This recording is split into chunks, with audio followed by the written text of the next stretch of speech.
Good morning. It is good to see all of you today, whether you're joining us on site or online. I'm Jo Celine, OUUC Media Specialist. I use Z0 pronouns.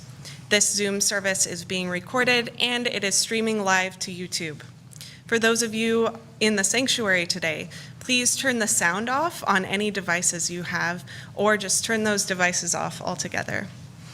Note that you can see the subtitles and view the chat during Sharing from the Heart on the screen in the front of the room. Our guest minister this morning is remote and joining us on Zoom, so you will be able to see him live on that screen as well. For those of you online, I hope you will find a candle or a chalice, and in a moment we can light them together. Please reach out to me or any other member of the tech team if you need assistance. Thank you all for your grace and adaptability. As we all remember, it's about connection, not perfection. Good morning. Let's sing together. We're going to sing hymn number 260 out of the gray hymnal. 260, Oshana Shira Oshana, which translates into, Blessed is he who comes in the name of the Lord. Hosanna, Oshana.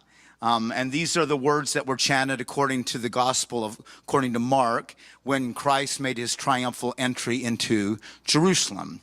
Oshana Shira Oshana. You can find the words printed in the order of service or in the chat if you're online. I invite you to rise in body and or spirit and be brave. Let me sing it once for you and then we'll give it a try. Oshana Shira, Oshana, Oshana Shira, Oshana, Oshana Shira, Oshana, Oshana Hanavi Havashem Adonai. We can do this, huh? Let's do it 3 times. 1, 2, breathe. Oshana Shira, Oshana, Oshana Shira, Oshana, Oshana Shira, Oshana, Oshana Hanavi Havashem Adonai. Again, another time. Oshana Shira, Oshana, Oshana Shira, Oshana, Oshana Shira, Oshana, Oshana Hanavi Havashem Adonai. Okay, last time. Here we go. Oshana Shira, Oshana, Oshana Shira, Oshana, Oshana Shira, Oshana, Oshana Hanavi Havashem Adonai. Good for you. Thank you very much for singing. Good morning. Welcome to the Olympia Unitarian Universalist Congregation online and in-person worship. We welcome each of you to this celebration of love and to this congregation. The OUUC community comes together in the mutual promises and possibilities of our covenant. We envision an interconnected world that is loving, just, and healthy. We commit to live out our mission to welcome and wonder, embrace and empower, bridge and become. We're so glad that you are here. My name is Janet Spencer, and I use she, her pronouns. I'm a member of the worship arts team, and leading worship with me today is the Reverend Dr. Jay Atkinson. Jay Atkinson retired in 2011 from 32 years of full-time service in Unitarian Universalist Parish Ministry. Most recently, 12 years in Los Angeles, and before that, 13 years in Davis, California. During those ministries, he also served at various times on the adjunct faculties of Meadville, Lombard Theological School, and Starr King School for the Ministry. Before turning to professional ministry, he did research in nuclear physics for 11 years. Currently, he is a research scholar at Star King with a focus on Unitarian Universalist history. We're also joined by our minister, Reverend Mary Geer, and by Troy Fisher, our music director. We're grateful for the many hands that helped make worship happen this morning. Thank you to the greeters, the breakout room hosts, the tech team members, the youth staffing the nursery, eager for the return of your young ones, and all of you who contribute in so many ways.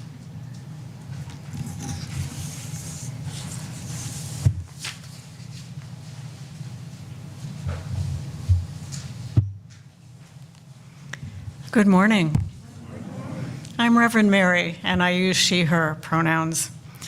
Welcome, everyone. If you are new to OUUC, welcome. We'd love to stay in touch.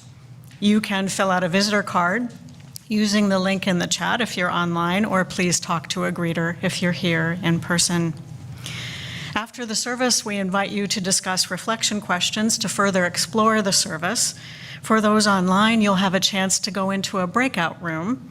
There are no hosts today, or just a few, so please take care of yourself and each other and make sure everyone is welcome. The questions are printed in the order of service. We invite you to bring them into the discussions wherever you are. After the service at noon today, plan to attend a forum with our speaker, Reverend Dr. Jay Atkinson.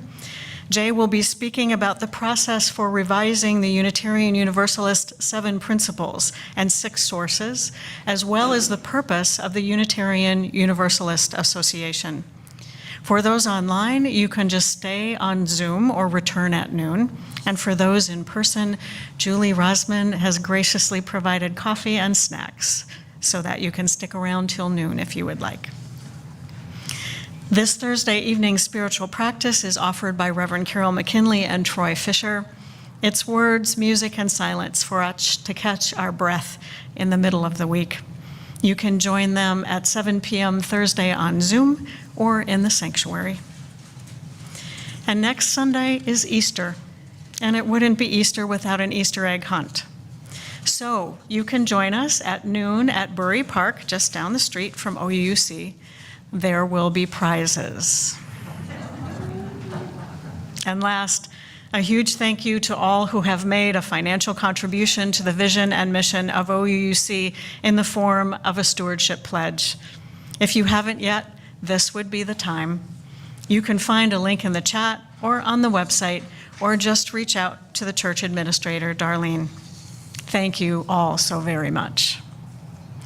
There are many opportunities to stay connected to our community. Please check the website regularly, and if you have questions or need any help, please reach out to any staff member. Now, let us open our hearts and minds as we prepare for worship. Welcome, everyone. It is good to be together. So this morning, I have the sad news to share that we recognize another loss to our community. George Lanning died yesterday. George had been living with cancer for several months, but the diagnosis was very new, and so it seems really quick. As I have visited with George these last couple of weeks, he was generous with his stories and memories, facing his prognosis with open eyes and a loving heart, as was George's way. George has been well cared for by his children and the staff at the Panorama Care Center these past weeks, and he died surrounded with love. One of the many gifts that George left was his life story in words and photos, which he shared with me and Melanie Ransom. George led an amazing life, and here is just a piece of his story. George was born on April 16, 1932 in McLeary, Washington, where his parents, Fred and Ray, met and married. They both worked for the lumber company in that timber town. George has one sister, Lita, who is 5.5 years younger. They attended McLeary Grade School and Alma High School, where George was the class valedictorian of course. George played in the band and orchestra, playing saxophone and violin, and he had a lifelong love of music. George loved science and math, so he attended the University of Washington at Seattle to study physics. At that time, all male students were required to take at least 2 years of ROTC training, so George opted for the Navy. And while that may not have been George's choice, he said it prevented him from being drafted into the Korean War. When George left active duty, he worked as a civilian at the Naval Ordnance Laboratory in Corona, California, until he retired at the age of 57. He worked on a number of projects and had a secret and top secret clearance. There he learned computer programming, and he was awarded 2 patents. George was always interested in emerging technology.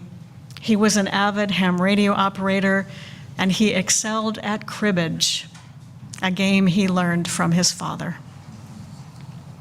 George was married 4 times and widowed twice. He is survived by his 4 children, Steve, Karen, Chris, and Susan, his 11 grandchildren, and 2 great-grandchildren. George learned about Unitarianism from a book when he was in the Navy, and he was the library officer on his ship.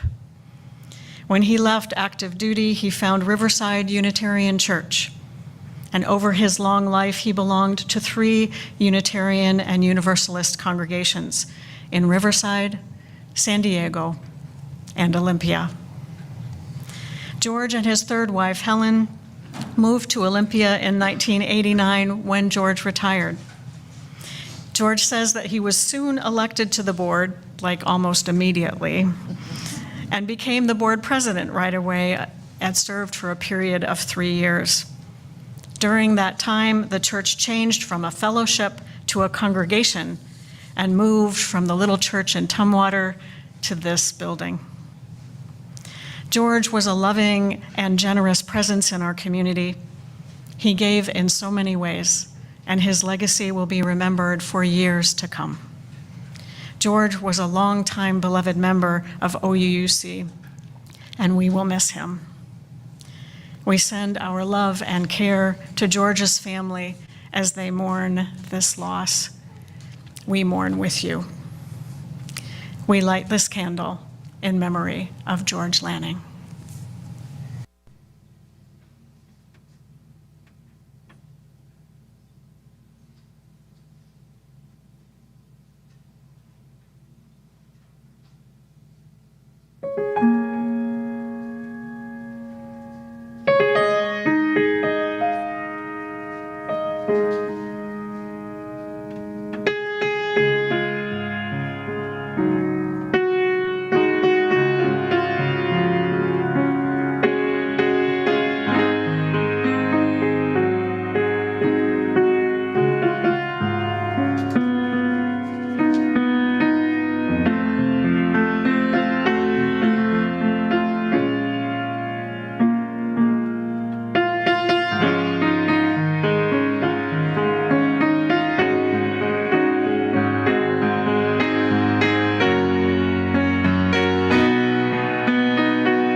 This morning and every Sunday morning, we join Unitarian Universalist congregations around the world in lighting a chalice, the symbol of our faith tradition.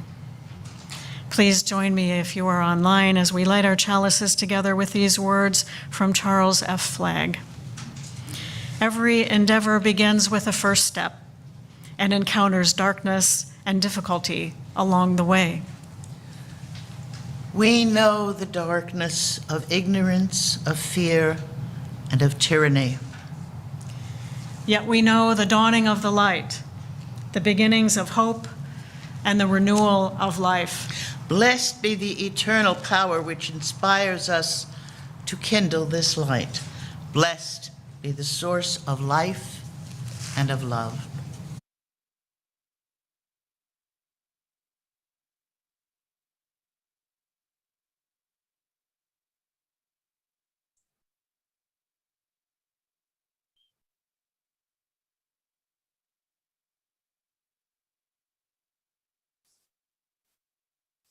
Good morning.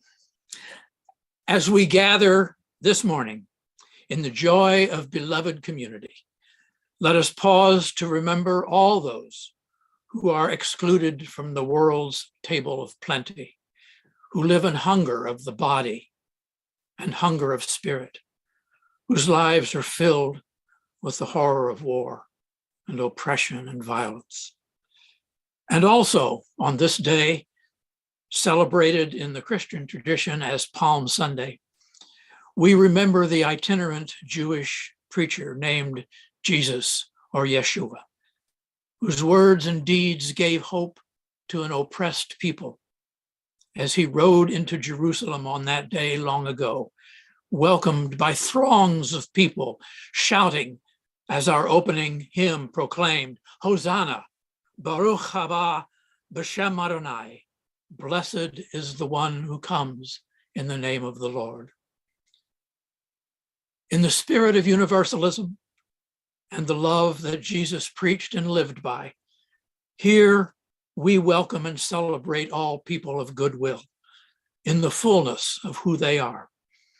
We join our hopes with theirs as we say, come in, take your place in this hour of worship, and let us open channels of love for all who would join us. Come, let us worship together as we sing our opening hymn, number 299 in the gray hymnal. The words are printed in the order of service or visible in the chat and on the screen.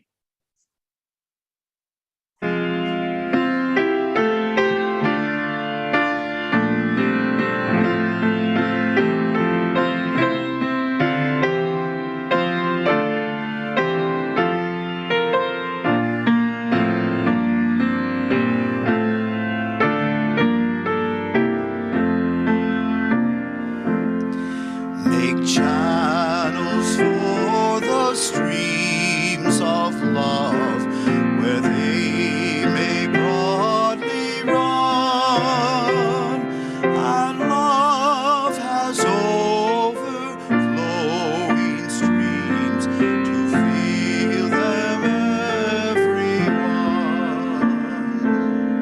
But if at any time we cease such channels to provide,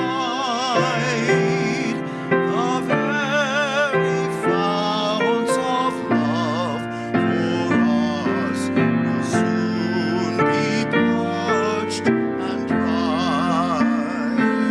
For we must share if we would keep these gifts all else above. We cease to give, we cease to have. Such is the love of love.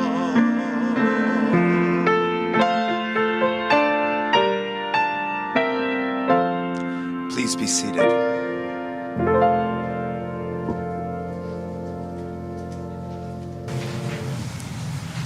We came together in beloved community this morning, bringing all that is in our lives. In this space, we draw on the strength of community to hold everything that we bring here with us in whatever way we arrive. In this space, we share from our hearts what brings us joy and sorrow, what brings us worry and delight, what makes us afraid, and what makes us dance. Let's open our hearts to the complexity of life, our own and others. You will hear a drumbeat as we share today. It brings into our awareness that our individual hearts beat, and together we create the heartbeat of our community. So right now, I invite you to take a deep breath, in and out. And let's open our hearts to receive the complexity of all that is in our lives and community today.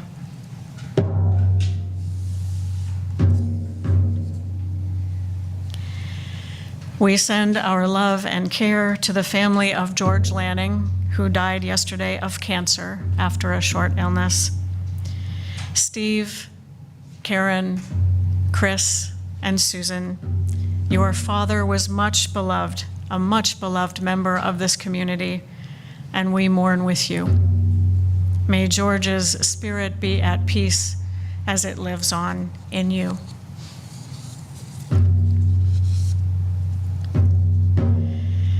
Gary and Celia Tobin share that Gary is at home after a hospitalization and is now receiving hospice care. Gary is happy to be home, and he is well cared for. They ask for no calls for now. Cards would be most welcome. You can find their address in Realm or contact the church office. Celia and Gary, we send our love and care to you and your family.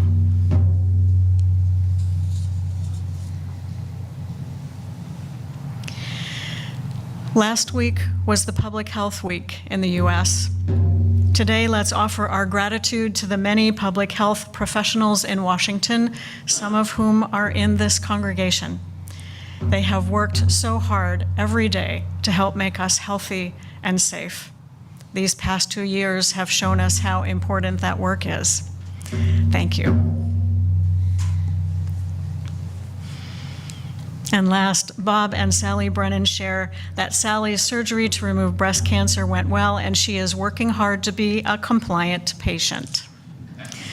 Chemo is not indicated, so they are planning a summer traveling in the van that Bob built. Sally is feeling lucky and thanks everyone for their cards and positive encouragement. Sally says it takes a galaxy for a journey like this. Sally, may your healing journey continue, and safe travels to you and Bob. If you are online, I invite you to share from your heart by entering in the chat. This is the time to share all that you wish, joys and sorrows, and whatever else is shared from your heart. As we take in what is posted, let's hear the heartbeat of our community and reach out our hearts in love and care to those who share. And for those who are in person today, I invite you to come forward if there is something you would like to bring into this community. You may place a stone in the water as you hold your sharing in your heart. Please come forward through the center aisle and return by the side aisles.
we'll place a stone in the water for all that has been shared from the heart online, a stone holding the complexity of our lives held in the water of community. And last, one more stone in the water for all that we hold in our hearts and that remains unspoken.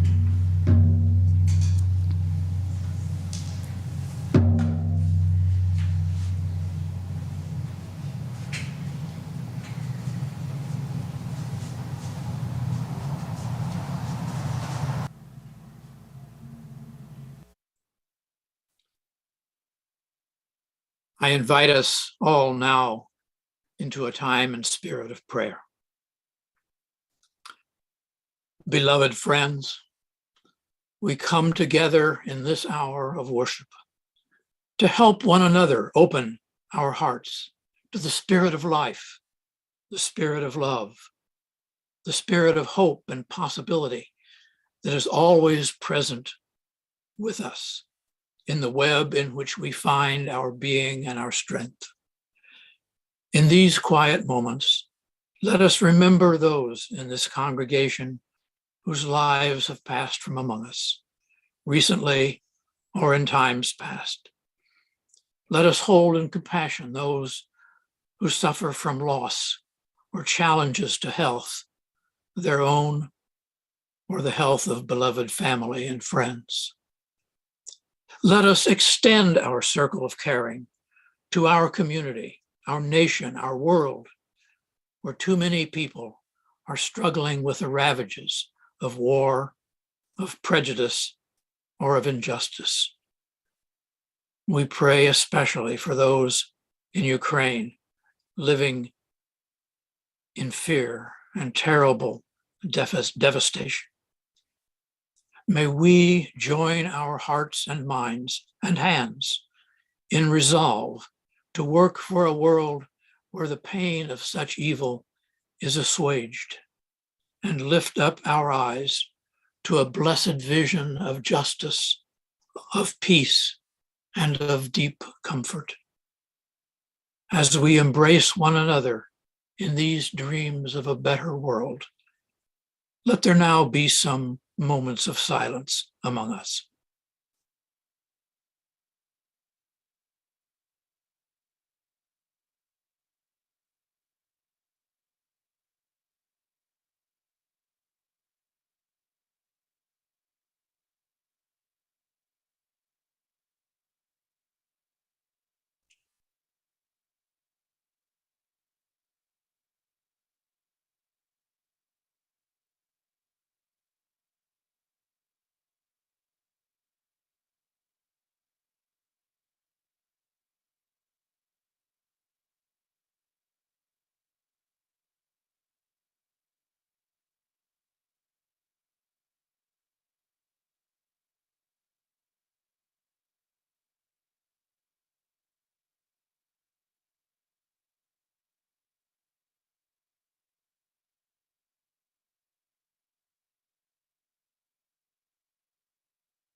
I invite you to remain seated, and let's sing together hymn number 1006, In My Quiet Sorrow.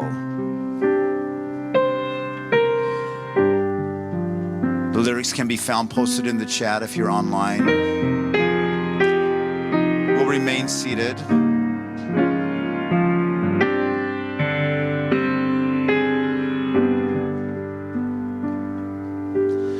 I am worn, I am tired, in my quiet sorrow.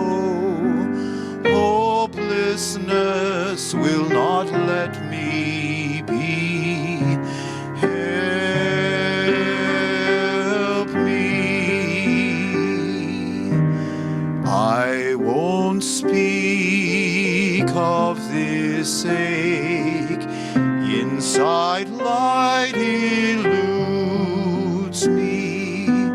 In the silence of my heart, I'm praying.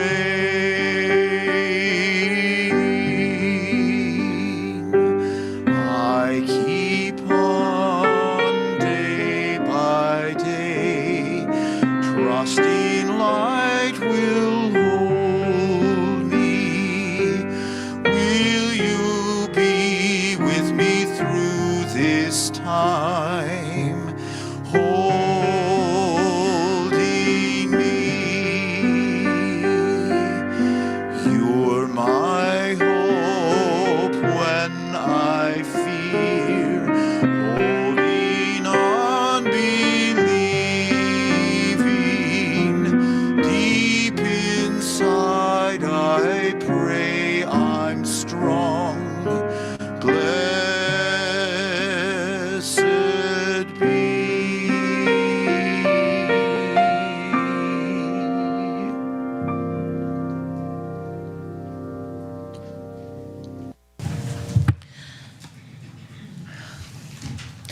Our prayers and meditations deepen our gratitude for what we know as sacred in our lives and in this world. Each Sunday, we express our gratitude by joining together in service to our community and to something greater than to ourselves. The offering collected here does two things. It supports the ongoing work of OUUC, which is also supported by your regular pledges. This offering also supports an organization that serves our community in harmony with our Unitarian Universalist values. This month, our Share the Plate recipient is the Olympia Mutual Aid Partners, known as OLYMAP. They would like to share this message with us.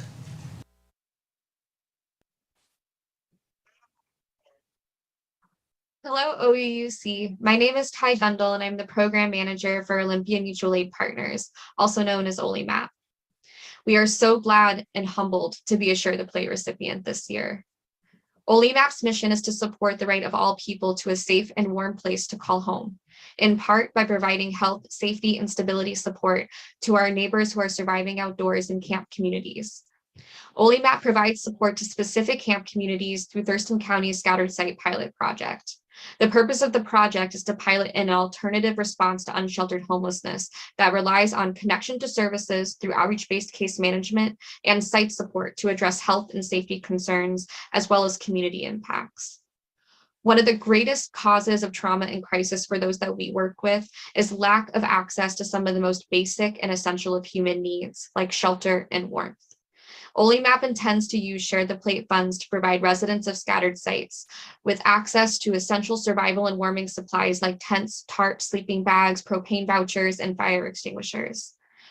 It may take years before we are able to end unsheltered homelessness in our community. However, there are steps that we can take now to ensure that no one in our community is without access to the most basic of shelter and warmth.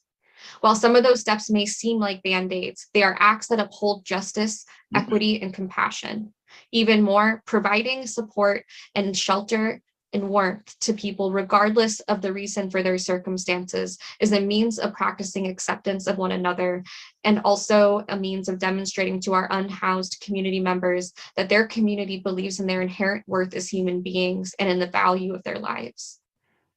We have no doubt that the support we will be able to provide with the help of Share the Plate will bring relief, safety, and stability to many members of our community in the coming years. Thank you again. Please note that you can participate in the offering by making a donation online through the church website or by texting the number that will appear on your screen in just a moment. You can also mail a check to OUUC or place your offering in one of the baskets if you are present. Passing the offering plate is never just a practical exercise. It has always been a ritual reminder of that form of love that we call generosity. May the offering now be generously given as it is gratefully received.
On behalf of all who care for this congregation and its beloved community, I give thanks to you for the generosity of your gifts this morning. And while I'm in the thankfulness mode, let me thank your Minister, Mary Gear, for her generous invitation to me to be with you this morning. This started out as a forum presentation, which I will be doing at noon later today. And then she invited me to present a sermon and join you in this morning service. So I'm grateful to be here. I thank her, and I thank also the tech team that's making everything so smooth for my presence here in a new and uncertain environment for me. We talk so much about love in our UU circles today, living or acting on the side of love in our public statements, that I first thought of a contemporary reading to offer you, one that would express our UU commitment to be communities of love. But I decided instead to reach a bit further back, actually way, way back, to a remarkable statement about the social implications of love from the year 1413. You may know that Cornel West often speaks of justice as what love looks like in public. The words that I'm going to read in just a bit express a similar idea and vision.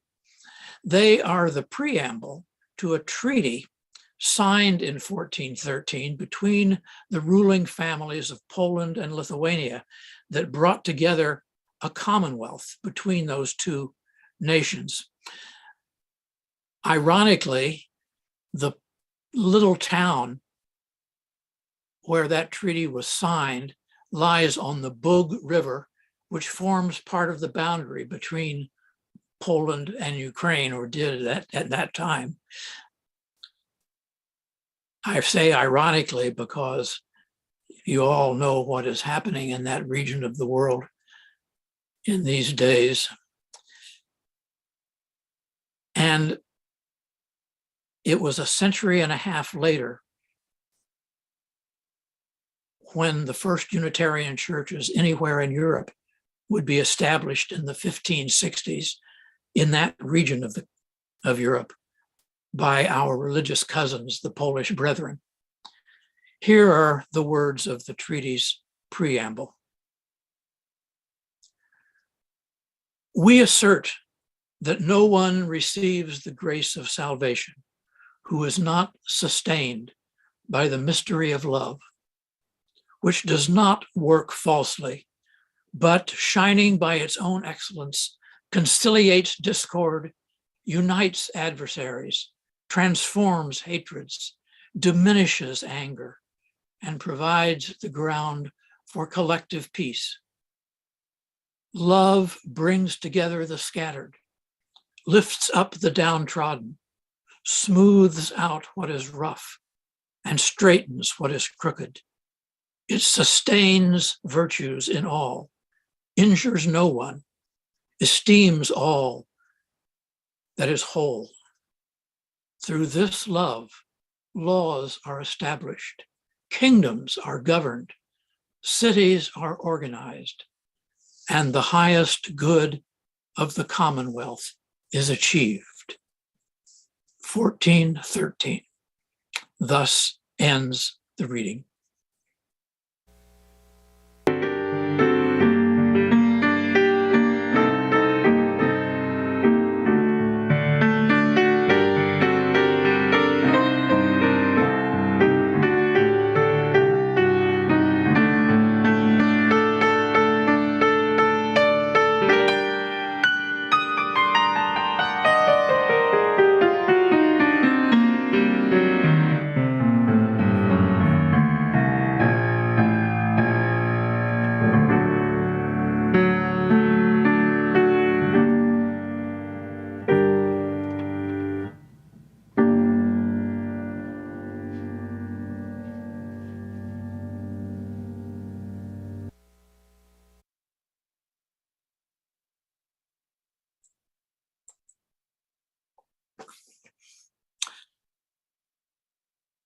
few weeks ago, I came across an essay by a Christian minister telling of a conversation he had with one of his people, someone who was struggling with a loss of faith, feeling like he was just through with the Christian church.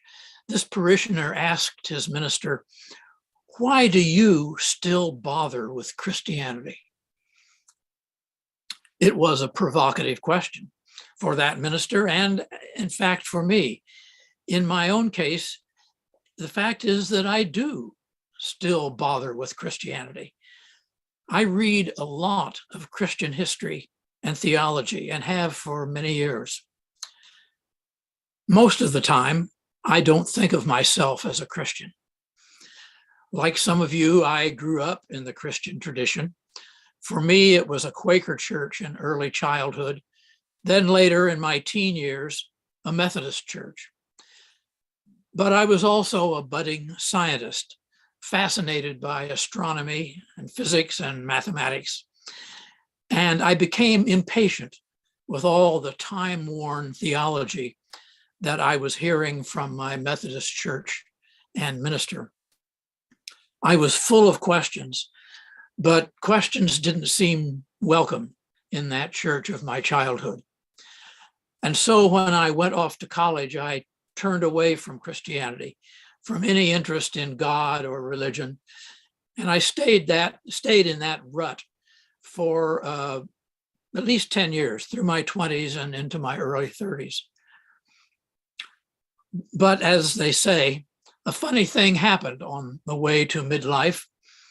I discovered the UU Church, and along with it, some new ways of digging back into my own Christian past, some new ways of looking at it, understanding it, and even retrieving it and being nourished by some of it, somewhat to my surprise. What I found at that time in my life was there was a whole tradition of liberal Christianity that no one had ever told me about.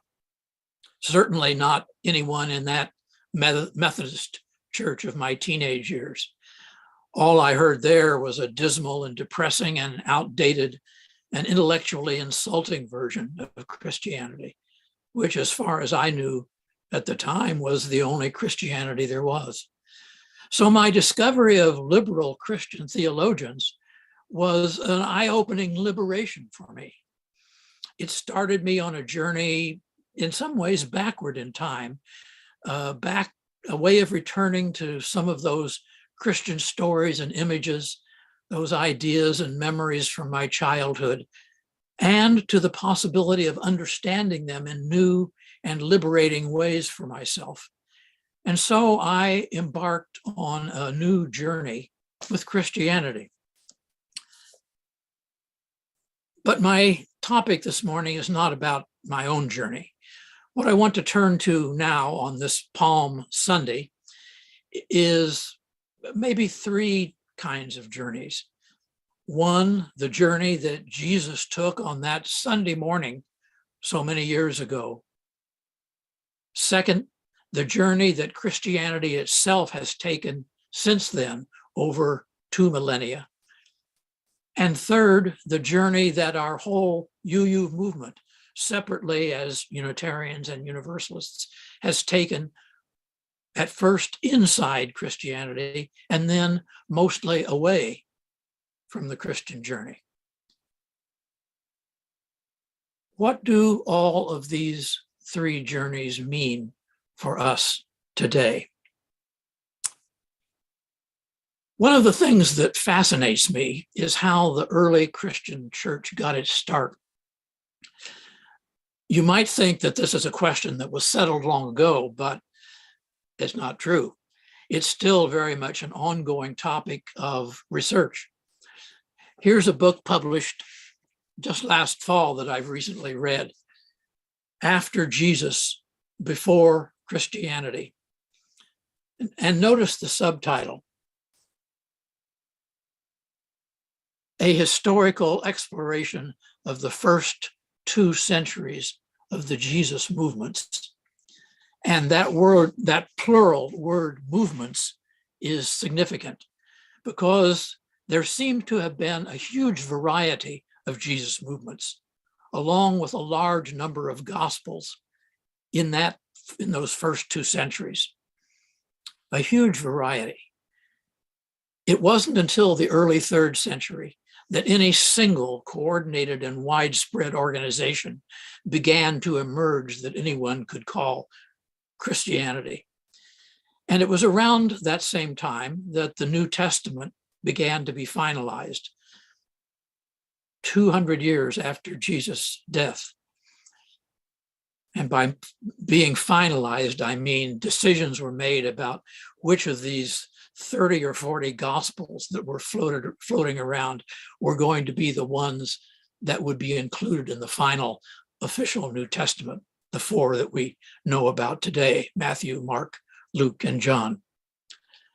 During that 3rd century, theology was all over the place, widely differing ideas about almost everything. It took still another century before any theological agreement and orthodoxy was settled on. And as many of you know, I'm sure, that's when the doctrine of the Trinity was formulated in the early 4th century, when a bunch of creeds were written. And the barbaric notion arose that an angry and vengeful God had to be appeased by Jesus being tortured and executed in order to pay off the sins of humanity. How could such an idea arise? A monstrous God who did agonizing and tortured suffering as a condition for salvation. Who would want to worship a God like that? God, as we might say, even a child abuser that violates every precept of love that we ever see in the life of Jesus himself. And yet people did affirm such beliefs. By the 11th century, that doctrine of atonement, which we call penal substitutionary atonement, became the dominant theology of the cross in Christian tradition. And it's what I was still hearing in that Methodist church as a teenager, 10 centuries later. Jesus died for my sins, they told me. The message seemed to be, well, maybe Jesus loves me, but God just wants payback. And I'll say it again. This is a baffling, bizarre, and barbaric theology. And this is exactly what both our Universalist and Unitarian ancestors rebelled against. The Unitarians were first, way back in the 1580s in Poland, where the first churches to challenge the Trinity were established. But I'm going to focus here a little bit more recently on the Universalists, because they are the ones who specifically lifted up the idea that God is love, and that love is what Christianity is most fundamentally about. Ideas like this, Universalist ideas, began circulating in the Atlantic colonies by the 1740s in America, but it wasn't until 1774 that the first openly Universalist congregation began its life in Gloucester, Massachusetts, under the ministry of John Murray, a settler from Britain and a come-outer from Methodism.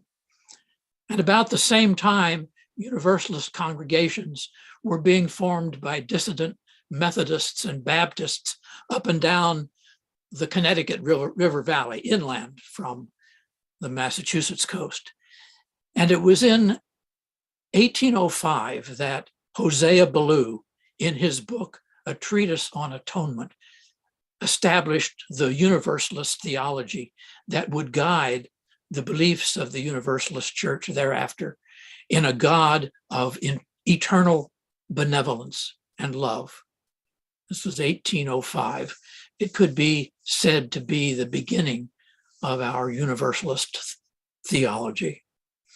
Hosea Ballou argued that Jesus was sent by God not specifically to die on a cross in agony, but to demonstrate and exemplify the true meaning of divine love, which he did as an example in the way that he lived his life.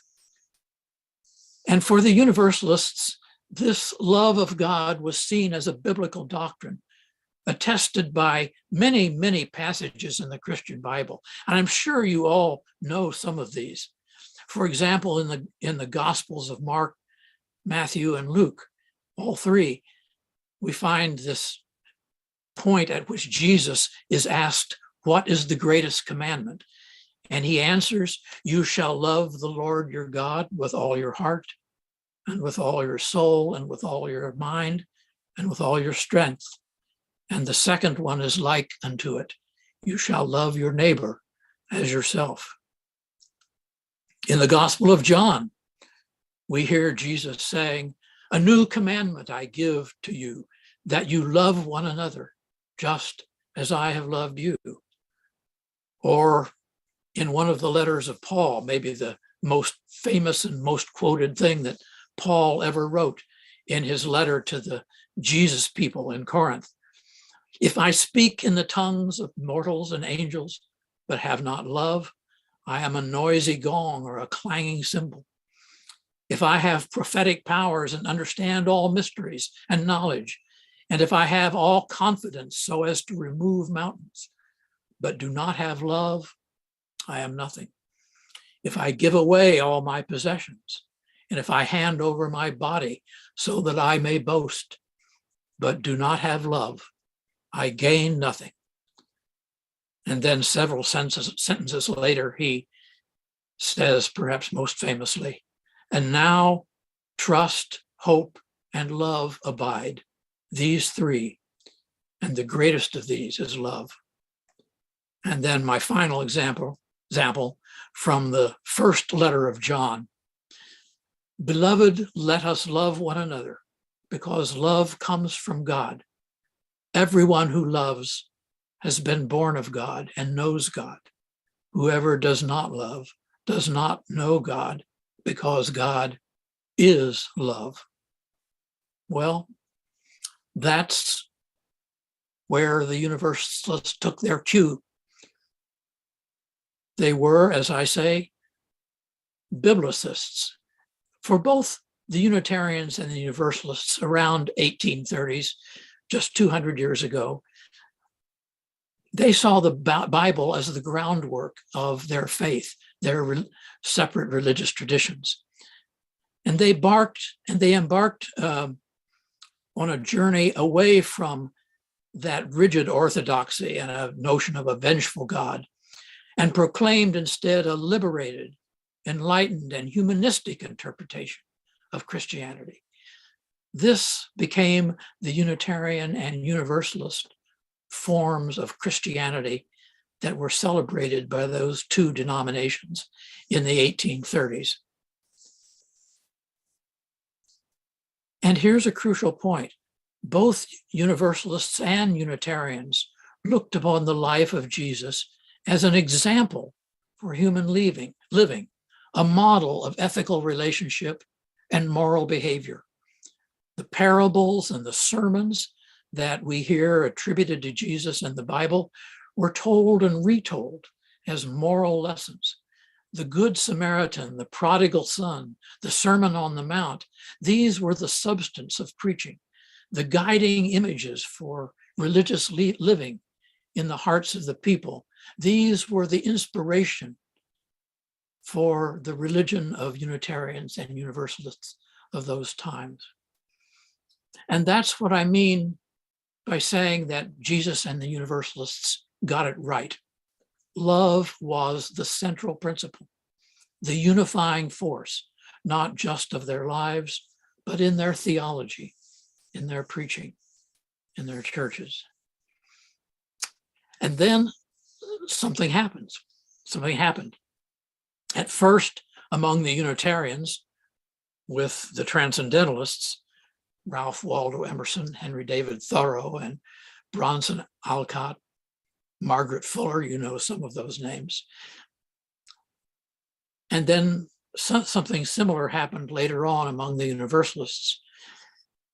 One of the things that happened was the encounter with Eastern religions, whose scriptures, the Rig Veda, the Upanishads of Hinduism and Buddhism, were just being translated into Western languages for the first time.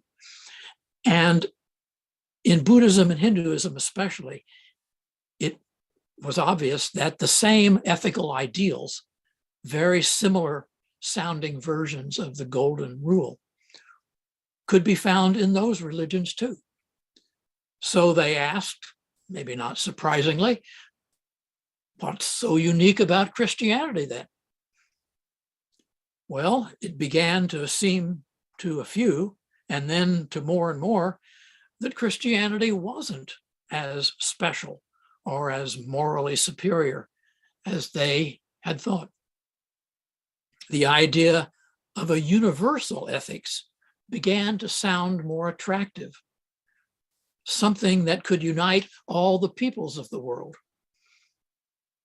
something that would be beyond Christianity, would include it perhaps, not dismiss its ethical ideals, but would share it and find resonance in all of these other traditions. And with that kind of thinking, the importance of the Bible began to fade away and to be replaced with just a summary of ethical codes of behavior and a list of democratic and liberal values. You can recognize this in today's Unitarian Universalism.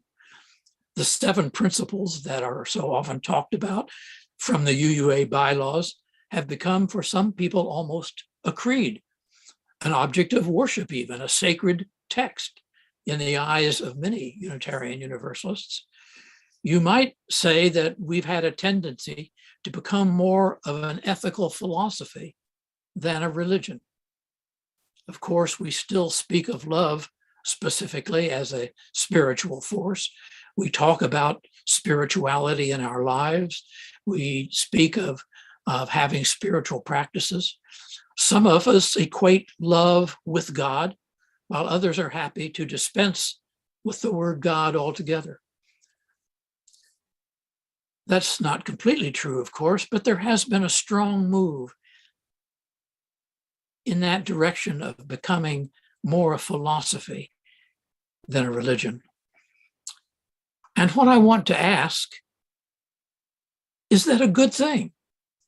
Are we a stronger collection of churches, a stronger and more fulfilling religious tradition as a result of these changes that have taken place over the last 150 years in our Unitarian and Universalist movements? Do we find ourselves more personally inspired or fed by ethical ideals than our forebears were by the more vivid religious imagery and stories of the Bible? It's an important question. My colleague, Marlon Lavenhar, who's the minister of All Souls Unitarian Church in Tulsa, Oklahoma, reflects on this question in these words.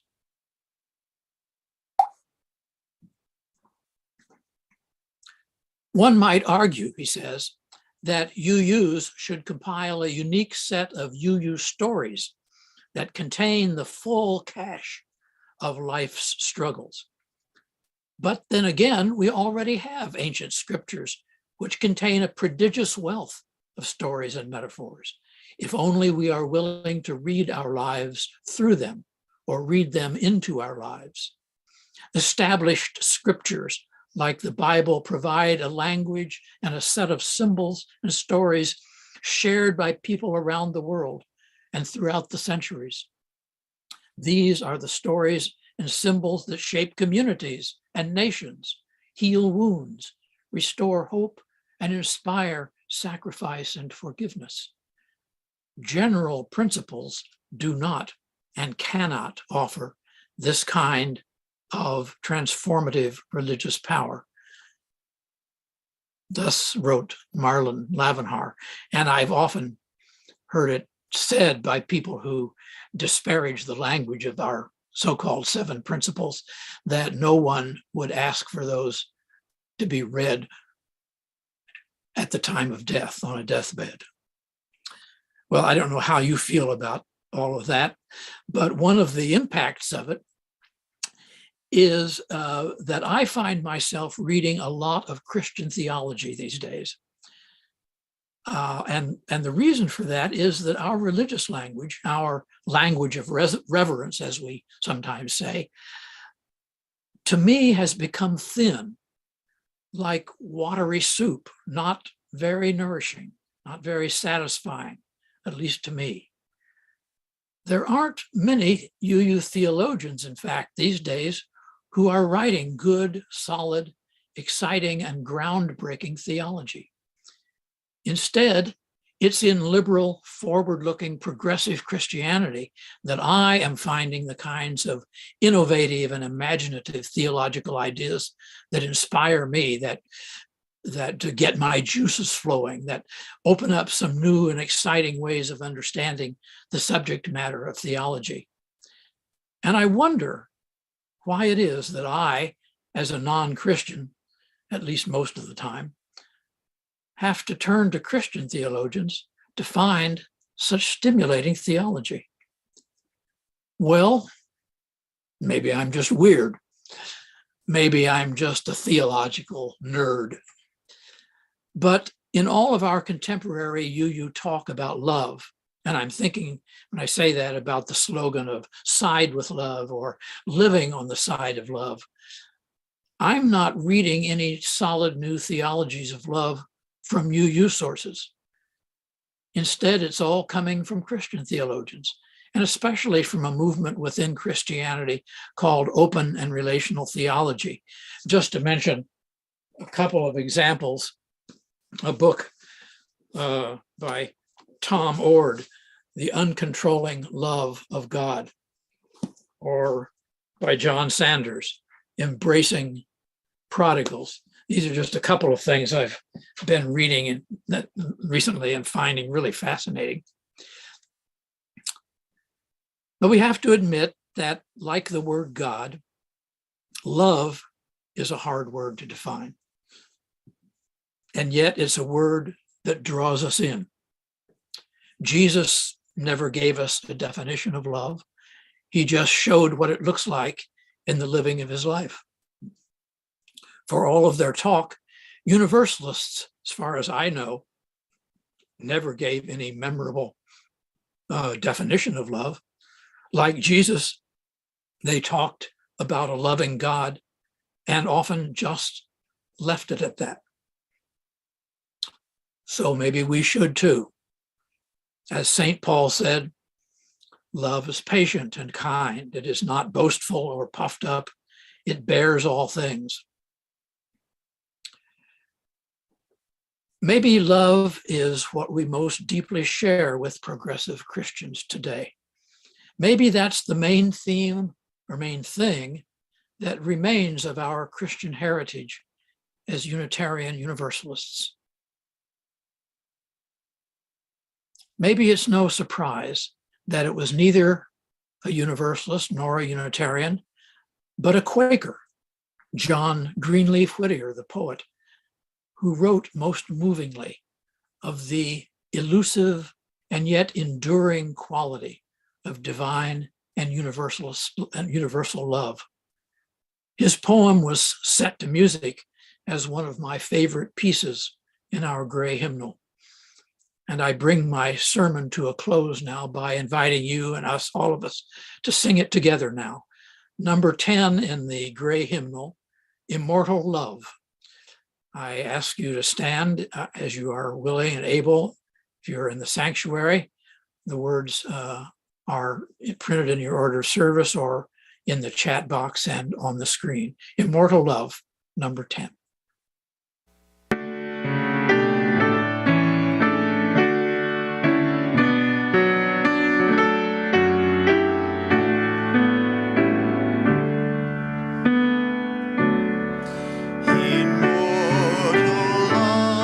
Forever full, forever flow.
Thank you for singing. As our service comes to a close, remember that breakout rooms online are next, and then at noon, Reverend Jay will offer a forum on the history of our principles, purposes, and covenant. Please join me as we extinguish our chalices with these words from Becca Reynolds. May love permeate your every heartbeat. May faith guide your every step. May truth and compassion be your eternal traveling companions. And may a deep, abiding spirit rest joyously in your every waking wish and your every resting dream. May we move in peace. Let's join together in singing our unison benediction.